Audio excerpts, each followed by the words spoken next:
En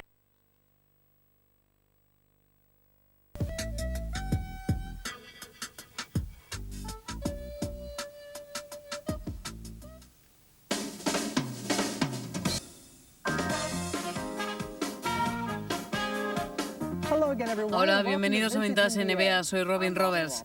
Esta semana seguiremos las huellas del halcón, del miembro del Salón de la Fama Connie Hawkins. Era un gran luchador y su apodo le venía que ni pintado. Tenía claro que su futuro era el baloncesto y fue uno de los primeros en elevar el juego a las alturas. Su viaje no fue fácil. Comenzó en los playgrounds de la ciudad de Nueva York. En esos mismos playgrounds creció una de las grandes estrellas de hoy, el jugador Lamar Odom. Esta semana, Lamar se sienta en nuestra silla para hablarnos de Connie. El baloncesto es el deporte neoyorquino por excelencia. Es el deporte de los guetos mucho antes de que estos fueran guetos negros. Incluso en verano, cuando los pavimentos están hirviendo, los chicos neoyorquinos juegan al baloncesto. No es necesario tener un equipo caro, no se necesitan grandes espacios abiertos. Solo un aro, una pelota y un chico. Crecí jugando al baloncesto en el playground y creo que todo el que es de Nueva York ha hecho lo mismo. Connie Hawkins, como jugador de baloncesto, era muy atlético y versátil. Creo que para él debió ser fantástico crecer y ser una leyenda en los playgrounds de Nueva York. Probablemente no hay otra liga mejor para ser una leyenda. Creo que los playgrounds de Nueva York forman una liga propia.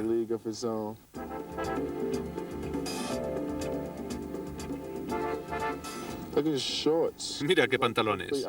Es una imagen completamente opuesta a la actual. Lo opuesto. No sé cómo no se rompía el tobillo todos los partidos. Y su pelo también es terrible, pero no importa.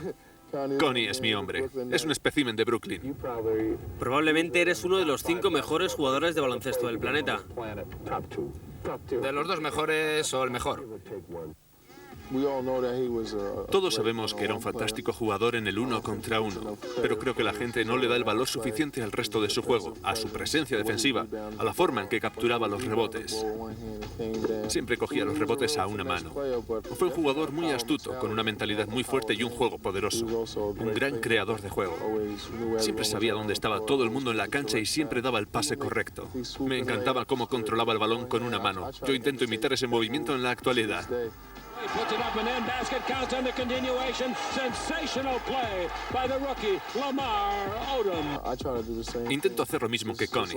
Hay que causar problemas a lo largo de la cancha. Si eres demasiado pequeño y te enfrentas a un tipo grande, tienes que intentar quitártelo de en medio con el dribbling. Si eres demasiado grande para enfrentarte a un pequeño, tienes que pegarte a él. Connie fue muy bueno en ese aspecto. Odom all the way to the goal, swoops to the basket and scores. When was the last time there was a point guard that was that big? Es especial ver a un tipo tan grande driblando con el balón. Es divertido verlo. A la gente le encanta ver que puedes moverte bien con el balón siendo tan alto.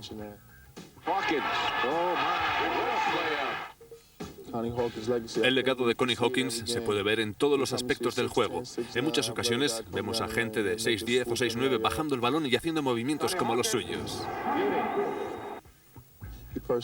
Perseveró y logró llegar a la NBA. Yo tuve que aguantar un año en el college a pesar de que sabía que podía estar en la NBA, pero eso me hizo más fuerte para aguantar todos esos años. Sé que eso hizo que estuviera más hambriento y cuando llegó aquí lo aprovechó. Creo que todos estamos agradecidos de que jugase.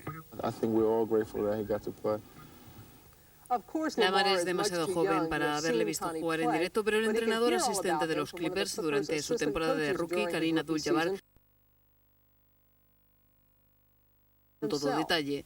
Por el camino, Lamar leyó además la biografía de Hawkins en la que se cuenta su larga batalla hacia la NBA. Le seguiremos contando su historia en un momento.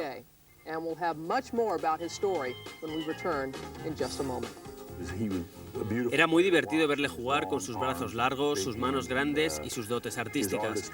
Parecía jugar sin esforzarse, todo lo hacía fácil. Hawkins on the front line for the Suns. Hawkins over Hudson. El baloncesto fue básicamente mi vida. Cuando hablas de baloncesto, hablas de un artista como Vincent Van Gogh. Si le quitase su cabellete, se cortaría una oreja. Si a mí me quitasen el baloncesto, probablemente me cortaría las dos. Mucho antes de que entrasen en escena el Dr. J, Michael Jordan o Vince Carter, Connie Hawkins se encargaba de poner el espectáculo en el aire. Comenzó a los 11 años en las canchas de Brooklyn y su reputación empezó a subir como la espuma. Los años pasaban, pero muchos aficionados no tenían la oportunidad de ver todas sus habilidades. Evidentemente la cobertura del deporte no era como la actual y algunas de las mejores actuaciones de Connie tuvieron lugar lejos de la NBA. En los playgrounds de Brooklyn, Connie Hawkins, que todavía estaba en la high school, era una verdadera leyenda. En verano jugaba partidos contra estrellas de la NBA que le visitaban, entre ellos Will Chamberlain. En esa época el baloncesto era mi vida. Recuerdo que tenían que jugar al baloncesto y que algunas veces mi madre me llamaba para que me fuese a casa a comer, pero yo no podía hacerlo. Me quedaba en la cancha de baloncesto. Era toda mi vida. Recuerdo la primera vez que vi a Connie Hawkins. Yo era un chico de 13 años que participaba en el torneo Rogers. Lo vi jugar en el torneo Rogers. Lo miraba y me parecía increíble que pudiese hacer las cosas que hacía. Hawkins fue nombrado All-American en la high school en 1960. Demostró sus habilidades en la Universidad de Iowa, pero durante su primer semestre saltó a la luz un escándalo que acabó salpicándole. Hawkins se dio cuenta de que se podía tirar 10 años intentando justificarse y que eso no le iba a servir de mucho. Una vez que se te relaciona con un nombre, tienes que vivir con ello toda la vida sin importar lo que hagas. Estás marcado. Lo que ellos recuerdan de mí es que estuve envuelto en un escándalo baloncestístico. Con eso tengo que vivir el resto de mi vida. Tuvo que abandonar a Iowa y entonces firmó por los Pittsburgh Reds de la ABL. Su magia pudo ser seguida allí por 200 aficionados que llenaban el ruinoso gimnasio. Hawkins fue declarado mejor jugador de la liga y máximo anotador de la ABL, pero a pesar de ello al año siguiente tuvo que irse a los Harlem Globetrotters. Tenía 26 años y había pasado 4 en los Globetrotters. La rutina de la actuación estaba acabando con sus cualidades de superestrella.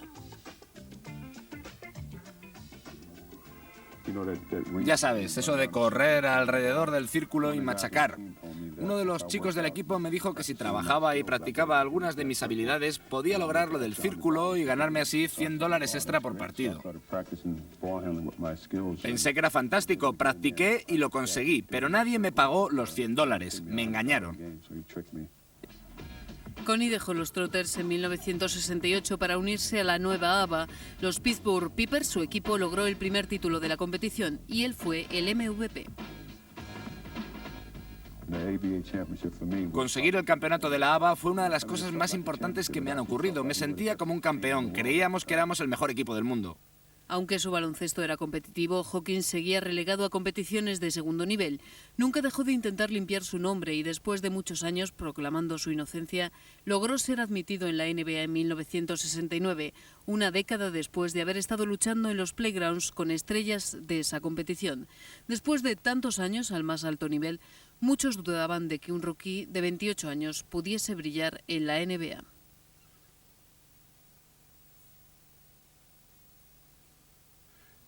Todo el mundo hablaba de que era muy grande, pero no me había enfrentado a los mejores. Tenía que jugar con ellos para ver cómo era de bueno. Desde que salió a la cancha, a pocos les quedaron dudas.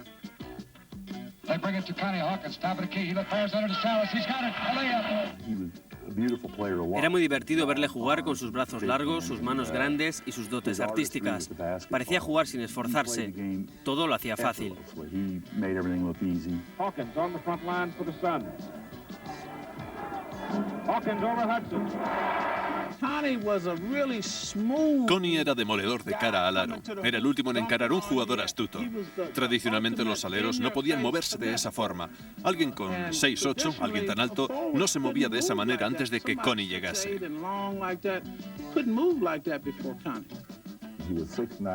Medía 2'05", pero jugaba con la mentalidad de un escolta para moverse y para manejar el balón. Hawkins tenía un talento indiscutible y se convirtió en la estrella de la expansión de los Phoenix Suns. Tuvo un gran impacto en esta franquicia, no solo en la columna de victorias y derrotas, sino en que la franquicia de los Phoenix Suns fuese una franquicia que la gente tuviese en cuenta. Connie Hawkins, he of the incredible moves, helps the Suns gain a commanding lead of 3-1 over the Lakers. A los 28 años, Connie pudo por fin vivir su sueño. Estaba jugando contra sus contemporáneos y demostrando que su fama era merecida. Creo que fue uno de los mejores momentos que he tenido. Estaba jugando contra los chicos de mi high school y contra mis leyendas de la infancia, Elgin Baylor, Wilt Chamberlain y Jerry West. Cuando entré en la NBA fui capaz de jugar contra los mejores y fui capaz de formar parte del equipo All-Star. Hawkins intentó no pensar en lo que hubiera podido ser si hubiera entrado antes en la NBA. Se dedicó a buscarle el lado positivo. Se había demostrado a sí mismo que podía estar en la NBA y decía que los 4 años que había estado en los Globetrotters le habían servido para viajar por el mundo y para conocer otras gentes y otras culturas. El baloncesto había formado parte de la vida de Connie desde los Playgrounds de Brooklyn. Enseguida veremos la importancia de estos Playgrounds en la NBA durante la década de los 70.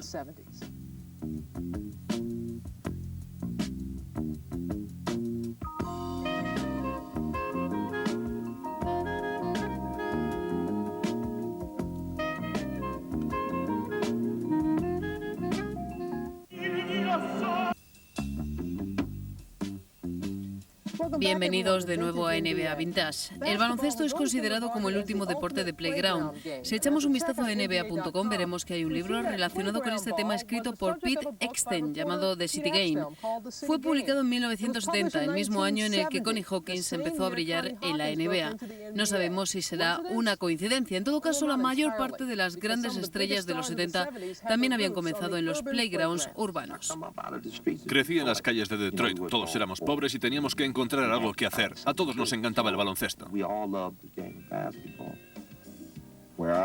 Donde yo vivía se acercaban chicos de diferentes vecindarios e intentaban superarte en tu cancha. Nosotros no íbamos a dejar que eso ocurriese. Buena defensa, chaval. Buena defensa. Vamos a acabar con ellos. Nos metíamos en el coche e íbamos a Filadelfia a jugar contra los mejores para ver quién era bueno allí. Íbamos a Washington y hacíamos lo mismo. Era un poco culto a nosotros mismos, porque sabíamos que a nuestro nivel éramos los mejores. Cuando ves a jugadores de playground te das cuenta de que tienen un estilo único. Son explosivos y muy duros. Son chicos que pueden ser determinantes, que pueden volar. La gente viene a ver acción. El espíritu de playground no tardó mucho en encontrar su sitio en las canchas de la NBA.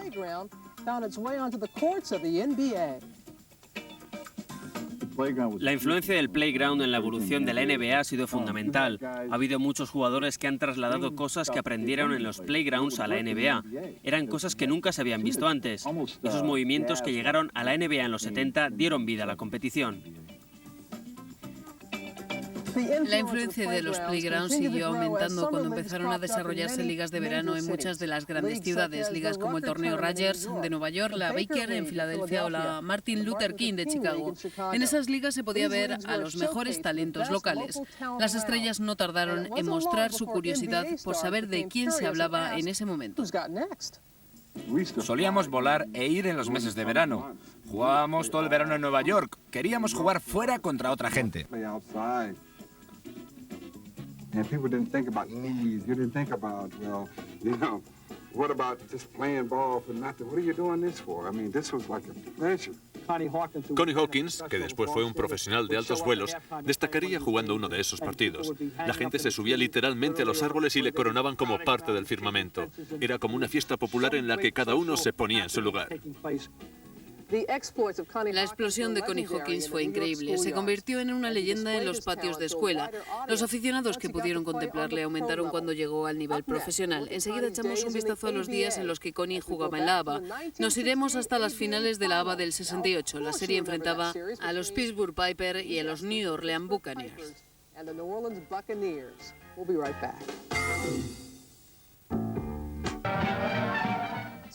Los Pittsburgh Pipers se hicieron con el primer título de la ABA y Connie fue el primer MVP de la liga. En todo caso, los aficionados de Pittsburgh no pudieron saborear durante mucho tiempo el triunfo, ya que la franquicia se trasladó al año siguiente a Minnesota. Hawkins jugaría un año más en la ABA antes de dar el salto definitivo a la NBA. Seguiremos contándote su historia, pero antes tenemos que hacerte una pregunta sobre un tocayo de Connie.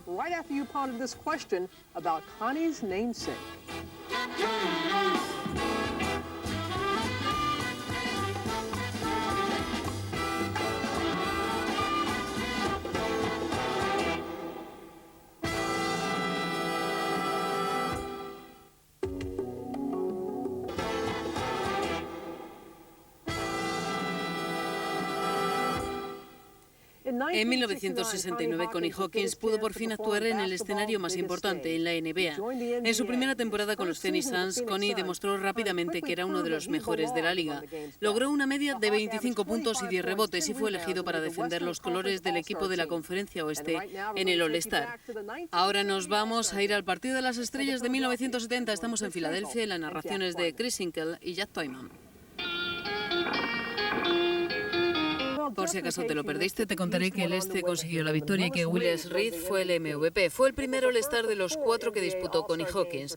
Su progresión individual durante ese año fue directamente proporcional a la de su equipo, los Phoenix Suns.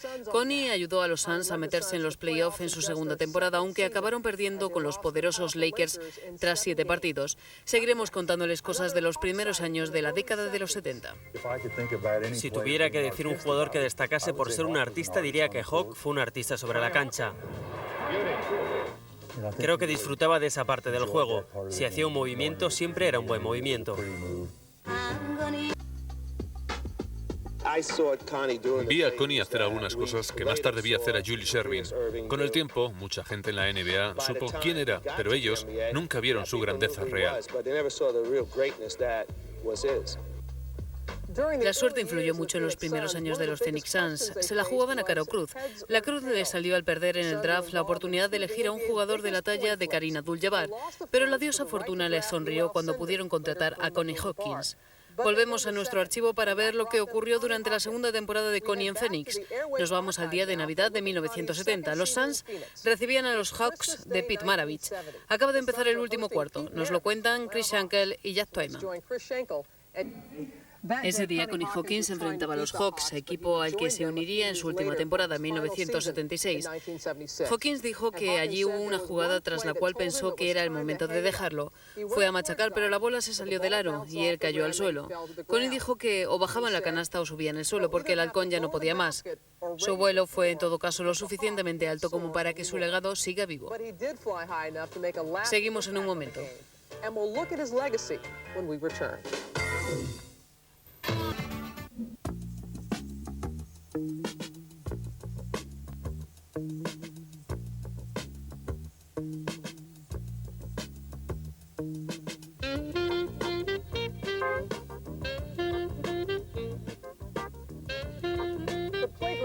De los playgrounds de la ciudad de Nueva York salieron algunas de las grandes estrellas, Billy Cunningham, Tony Archibald o Bernard King, entre otros. Connie Hawkins fue el primero en trasladar parte de la pasión del estilo del playground al principal escenario del baloncesto. Otras ciudades también tuvieron sus particulares estrellas de patio de colegio. Ed Monroe nació en Filadelfia, ciudad en la que desarrolló los movimientos que después le hicieron famoso. La Perla llevó su estilo vertiginoso de los playgrounds a los Baltimore Bullets y a los Knicks de la NBA. Isaiah Thomas aprendió a jugar en los playgrounds de Chicago. Su perfecto manejo del balón llegó tras incansables sesiones de entrenamiento. Así llegó a convertirse en uno de los mejores bases de todos los tiempos. Su aportación fue clave para que Detroit ganase 2 títulos consecutivos. Michael Ray Richardson aprendió en los playgrounds de Denver. Sugar fue 3 veces All-Star con los Knicks en los últimos años de los 70 y primeros de los 80. También fue elegido como miembro del equipo defensivo de la liga. Reggie Theus empezó en Los Ángeles, a la sombra del Forum. Su carrera profesional la desarrolló en los Bulls, en los 80, antes de la llegada de Michael Jordan al equipo de Chicago. Fue uno de los anotadores más explosivos. En las canchas de Carolina del Norte creció Skywalker. David Thompson tenía un salto increíble y un estilo de altos vuelos. Los aficionados de la ABA y de la NBA pudieron disfrutar con él. Y también hay que nombrar al acrobático Dominic Wilkins. Su juego hizo que las audiencias aumentaran durante 15 temporadas. Todos ellos fueron continuadores de Connie Hawkins. Vamos a echar un vistazo a la NBA actual. ¿Qué jugadores han seguido los pasos del halcón volador? Estas son algunas opiniones. Si hay alguien echando una mirada general sería Grant Hill. Tiene la habilidad, aunque quizá no tiene toda la pasión de Connie. Diría que Vince Carter hace cosas sorprendentes. Solo por poder ver algunas de ellas es fantástico ser parte de esto. Sentía pasión por el espectáculo. Él podía hacerlo en el patio de su vieja escuela, podía ponerse delante y que alguien intentase parar su estilo. Ahora estoy un poco preocupado porque mucha gente joven ve a Vince Carter y dice que quiere ser como él. Pero muchos nunca llegarán a ese nivel. Por eso les digo a los entrenadores de high school o del college que les enseñen el juego de equipo y que los chicos que hacen esas cosas eluden hacerlas. Primero que enseñen lo básico y luego que les dejen desarrollar su estilo. Eso es lo que hay que hacer.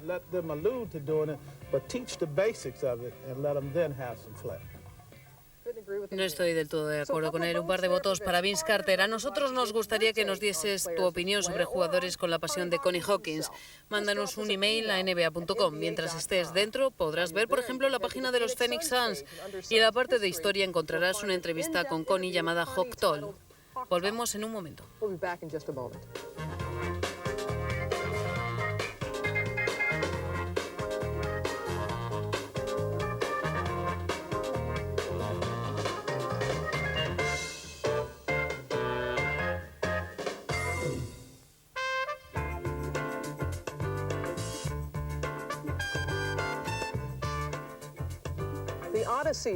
La odisea de Connie Hawkins se acabó en 1976, año en el que se retiró. Poco después se convirtió en el primer jugador de los Phoenix Suns que veía cómo era retirado su número. En 1992 entró en el Salón de la Fama. Connie sigue vinculado al baloncesto, trabaja como relaciones públicas en los Suns. Muchos no tuvieron la oportunidad de verla en su momento de esplendor, pero el baloncesto le guarda un sitio muy especial en su historia. Eso es todo por hoy en Vintage NBA. Gracias por habernos acompañado un día más. Hasta la próxima. I'm Robin Roberts, and we'll see you next time. Take care.